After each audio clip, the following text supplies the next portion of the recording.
60 minutes is all it takes. They extend the search timeline way too far. Who else is going to be in decision process? Notice I never extended an offer. For other companies, that's not a big deal. Questions like that put the other person in the eager chair. You can avoid these mistakes in your hiring process by taking the time up front. Maui Mastermind presents the Business Coach Podcast, answering your questions and providing real actionable insights for building a better, stronger, more profitable business without sacrificing your time, life, or freedom anymore.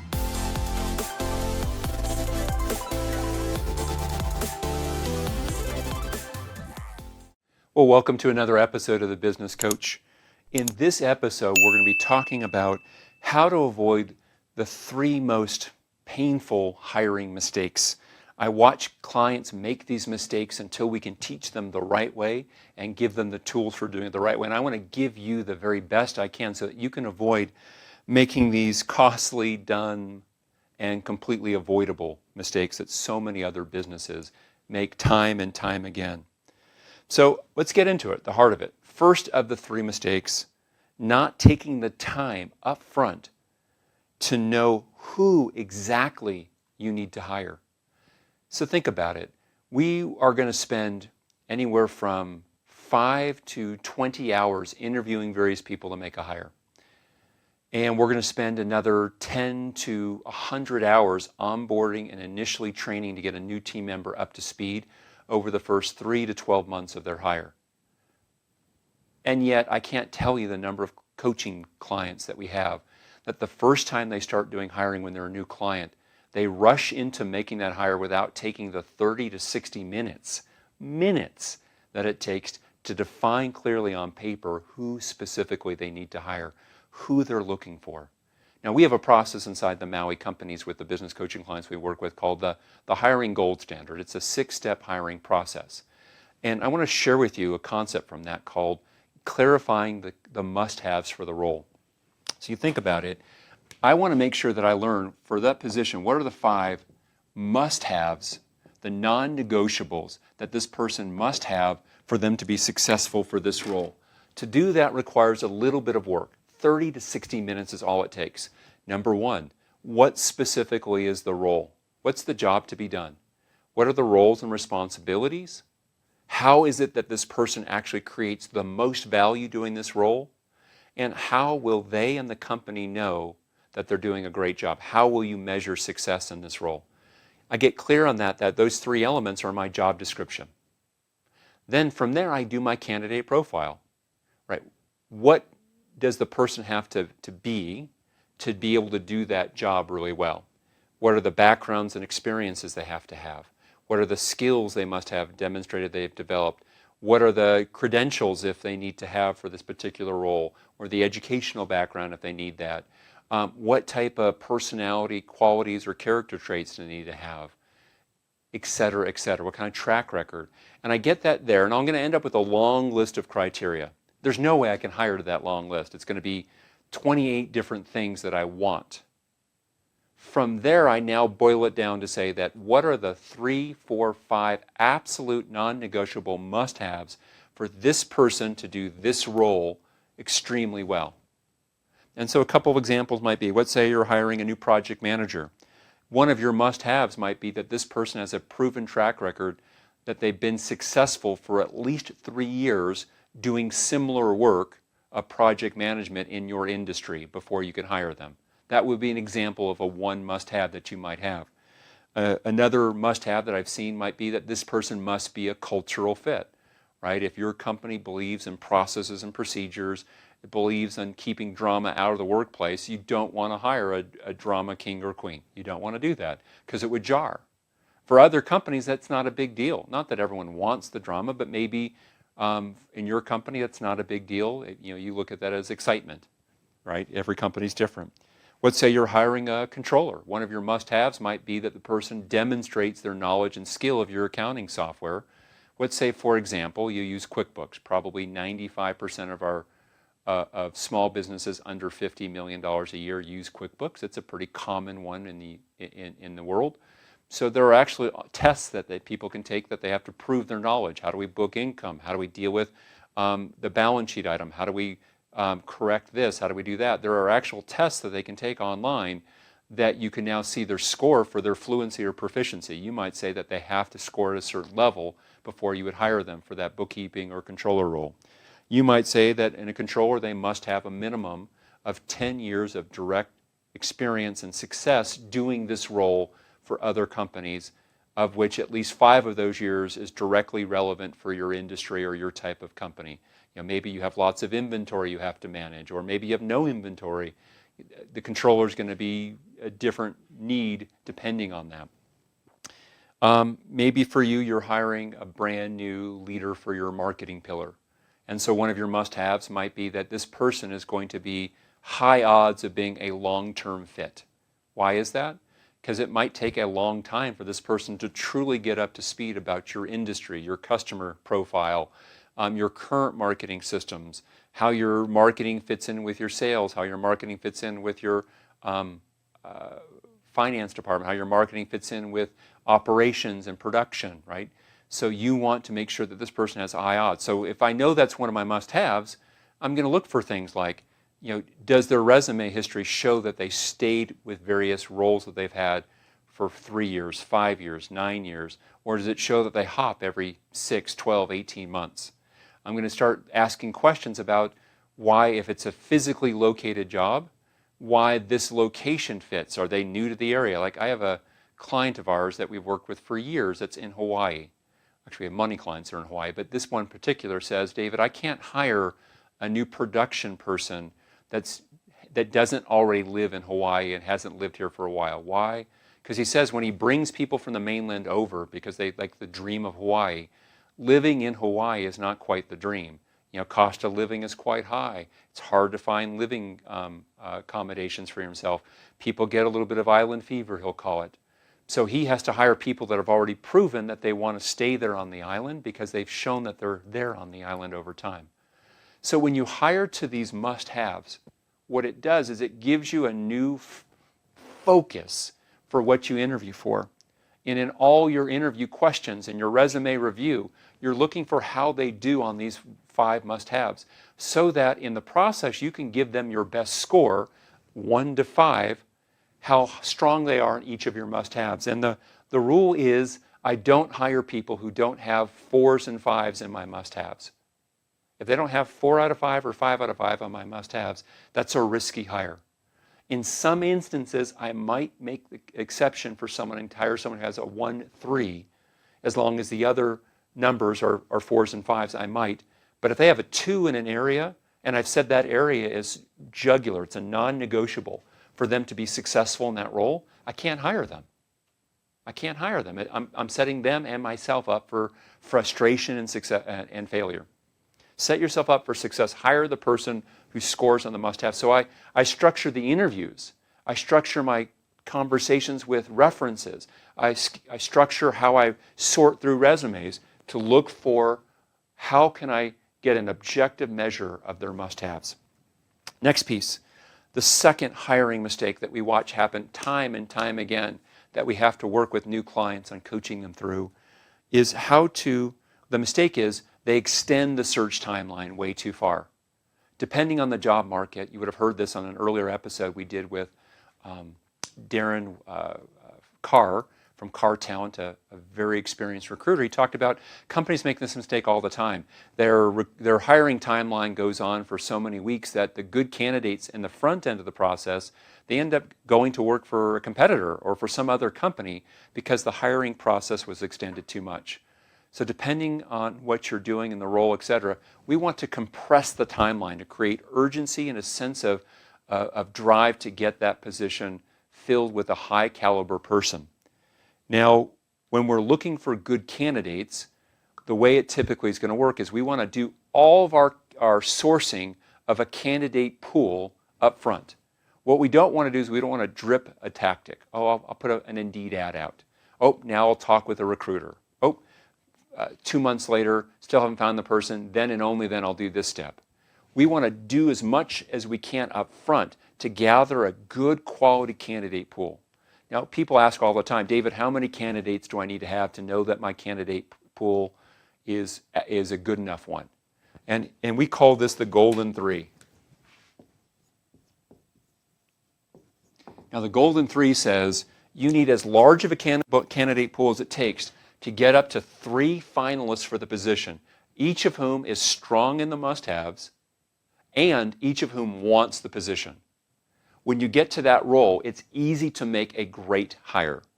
But when you only have one person who wants the role, or you found that one person, it's a little riskier to make the hire. You still might have to do it sometimes. For example, one of the medical practices we work with, they brought on probably 15 providers since we started working with them, and they've grown and scaled.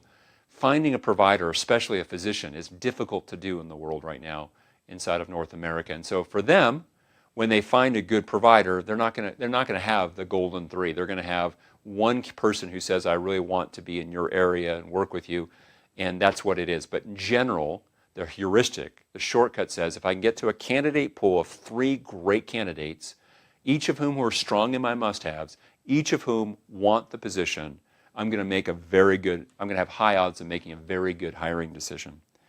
So I have to compress the timeline down. Now, compressing the timeline keeps good people engaged with it, depending on the type of position and what the market is for when you're hiring. That might be I need to do that process in 2 to 4 weeks. In other marketplaces, I might be able to get away with 2 to 4 months. But the longer I go, the likelier it is that my best candidates will take positions in other places. It happens quite frequently. So I want to push hard to get that candidate pool early. The most expensive part of hiring, it's not the ad, and it's not even if you're paying a recruiter, whether you're paying that recruiter hourly or a referral success fee for the hire, regardless of which, that's not the biggest expense. The biggest expense is your time doing all the interviewing, the onboarding, the ongoing working with someone only to discover 6 months later, 12 months later that they're the wrong fit.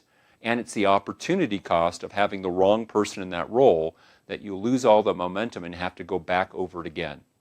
So put more resources up front to gather a better candidate pool, and from there you'll be able to make a better choice. The first part says, I have to know who I'm hiring. I have to know what those must-haves are. It only takes me 30 to 60 minutes. I gave you a process for that. But here's my coaching tip. I'm going to give you a very important coaching tip. This is hugely important. Most people will rush and they'll say, I know who I need, but they don't put it in writing. I need to know in writing what are the must-haves and what are the indicators, good and bad, about how to rate for those must-haves. The good news is that many positions you're going to hire more people over time for, except for perhaps some of the executive leadership roles. And so you're going to be able to reuse that list of must-haves again and again. And we actually score them on paper. So if we have 2 or 3 individuals do the interviews, 2 or 3 people will score them and the final candidates on these must-haves, and we'll have comparisons. We have to make sure that we compress the hiring timeline like I've just talked with you about. The third and final mistake that I watch business owners make time and time again is they blow things at the end. This is probably the hard, like those first 2, coaching clients get that right away. I mean, when I go through that with a coaching client, they're like, yes, I get it. And I have to, adjust with them. The other Maui coaches are working with clients about, their role description and their candidate profile and their must-haves are a little bit fuzzy the first 5 or 7 times that they do that. But with a little bit of coaching and feedback as we go, they get to become very good at that. And over time, they get to become very good at interviewing for those must-haves and looking for those must-haves. And over time, they get better and better at compressing the timeline. The hardest one, the one that's been most pernicious, the most difficult one to root out, is the behavior of making offers to job candidates. What do you mean, David? If I don't make an offer, how are they going to know that I want them to work for me? I never want you to make an offer ever again. Making an offer is completely the wrong thing to do. You say, well, why in the world would you say that, David? I mean, I've made offers to hundreds of people over the years. I've had many people come work with me. Why is making an offer wrong? Well, I'm going to talk about the 2 chairs. In any kind of situation where you're having, I'll call it a negotiation or a process like hiring, you're going to have 2 chairs. One of these chairs is what we'll call the eager chair, and the other chair is what we'll call the reluctant chair. And what I'm sharing with you now is gold. Please take close attention to this. So which chair do you want a job candidate to be in? The reluctant chair or the eager chair? Obviously, you want them in the eager chair. The only way you do that is by using the structure of the interview such that you sit in the reluctant chair first. Now, how do we do that? We do that by keeping the frame of selection. This is hugely important, hugely important. We've got to keep the frame of the conversation as selection. So if I'm interviewing Tina, tell me, Tina, what are the reasons why you think we should hire you? Now, Tina is put into the eager chair, selling herself and her abilities to get the job. We don't have to be that overt about it, but just the framework of an interview is set up that if we do it right, we want to make sure that we're in the reluctant chair and they're in the eager chair. We ask questions like, tell me here, Tina, I know you've looked at various roles, you mentioned a couple of them. Why is it that you want to work with our company versus one of these other roles? Because if truly you want to work for one of those other businesses you've mentioned here, I support that, but I'd rather find that out early in the process so we don't waste your time or our time. We have other candidates that are strong at this point. I think you might be one of those strong candidates, but if we're not your first choice, then we can't work together. So tell me, why is it we're your first choice? Questions like that put the other person in the eager chair. They're selling themselves. Now, most business people do that fairly well, but then they blow it because at the very end they say to Tina, hey, Tina, we're ready to make you an offer to come work for us. The moment you make them an offer, which chair are you sitting in? Yeah, the moment you make an offer, you are now sitting in that reluctant chair, the moment you do it. But David, if I don't make an offer, how do I hire anybody? Well, you do it a little bit different like that. You don't make an offer. Instead, and this is something that's gold, please pay close attention to this. Roughly 2/3 into the hiring process, and let's say, for example, I'm going to be doing 2 or 3 interviews.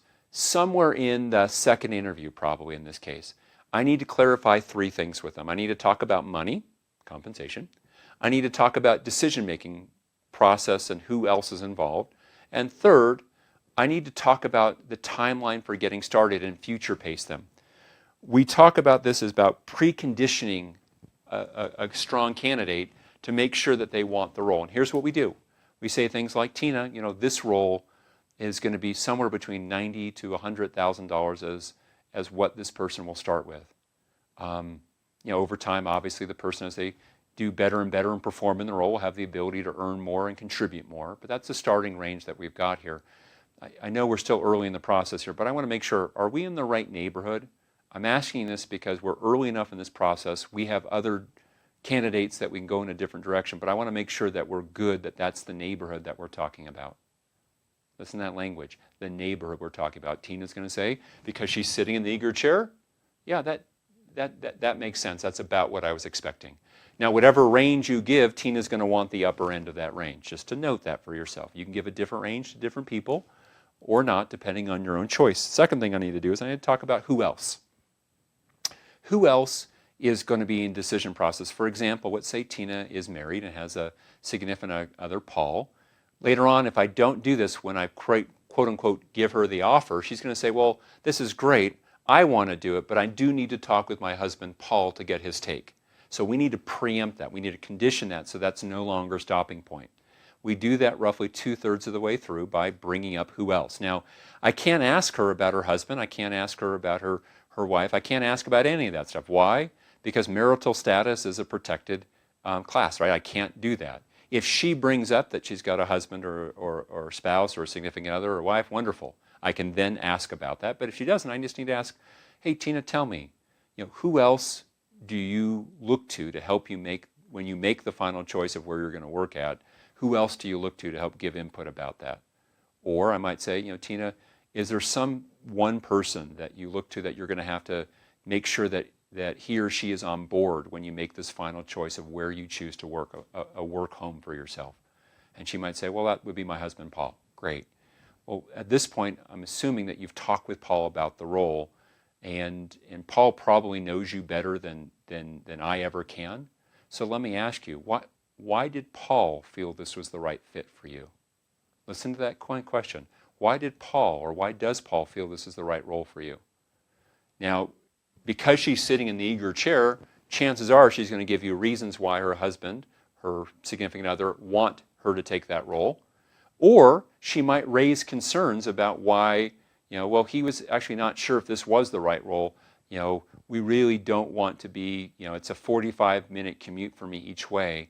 And he was concerned that I would get tired with it. Well, at least you flesh that out earlier on, because most people, they make the offer and then the other party brings it up, and now they're using it as a point of negotiation. I don't want you to have that. Third thing you need to bring up is the hiring timeline, the getting started. We need to future pace that through. Tina, just tell me here, I know that you're currently working for Acme Inc. We're still making our decision process. Somewhere in the next week or two, we'll have made the final decision. Let's say it's next Wednesday and we pick you. What does it look like in terms of you getting started? What does that timeline look like? And Tina's going to say, well, I need to give 2 weeks notice there, so it would be 2 weeks thereafter, and I can get started right at that point. Oh, and by the way, I could even do some of the orientation or paperwork even before then, overlapping. Great. What you want to do is to preempt, I don't know how many times you've had this happen, but I've had it a number of times before I learned never to make an offer, is you've made that offer and the other person says, yes, oh, but I've had this vacation, this 4-week trip to Europe set up, and of course I need to do that first, or something else comes in there. You want to preempt that from happening while they're still sitting in that eager chair. So 2/3 through the interview process, I've done these 3 things. Compensation, I clarified. Who else is in the decision process, making sure they're on board, and also condition them about the starting timeline and future pace that. Now, what do I do at the end? I've now, at the end of interview 2, I say, you know what, you did a great job today. You were fantastic in this interview. We've got one more person that I'm still talking with. I want to set up one final quick interview with you. Let's see, today is Wednesday. Can we set that up for Friday for you and I? Or can we set that up for next Tuesday? This will be the final interview. We'll need no more than 20 minutes. Can you and I pick that time right now? Right, I've compressed the timeline. On that interview on Wednesday of next week or Tuesday of next week, I ask, tell me again what your biggest 2 reasons for wanting to be the one we pick. Okay, I'm hearing this, this, and this. And I ask 1 or 2 more questions to put them in the eager chair because I'm doing it as an interview, so it's under the selection frame. And now 10, 15 minutes into that quote-unquote second interview, I just say, you know what, Tina, I think I'm going to make your day. I want to congratulate you. You're our pick. Welcome aboard. Welcome to Maui Mastermind. We're thrilled to have you on board. Oh, I'm so happy. I'm so happy. Wonderful. Now, we had talked before about the timeline for getting started. So 2 weeks from today is the 18th. That's when we would want your timeline. Does that still work for you? Great.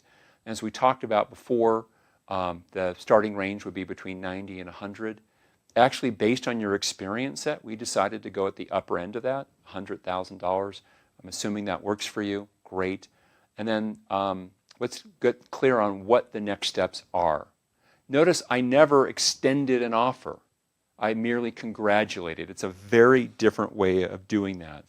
And generally for a client, it's going to take them 2 or 3 times hearing this through, having their coach adjust with them about that for them to get comfortable. Some clients can pick it up right away. Like I was talking with Jordan, a coaching client of ours, and I had a conversation with him, a coaching conversation, and literally the next day, he used this same languaging pattern to make a really important executive hire for someone who was wanted by lots of different places. And he said, David, it just works so smoothly, right?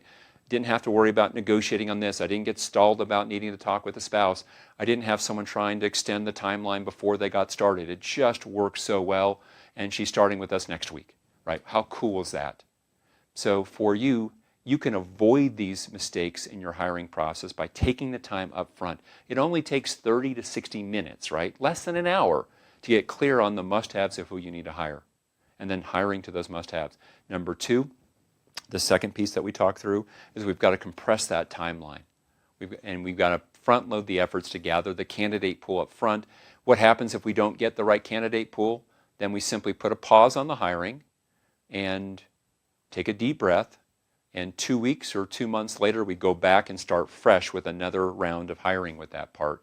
But we compress the timeline. Third is we never make an offer. We congratulate the person who's coming on board. It works so much better.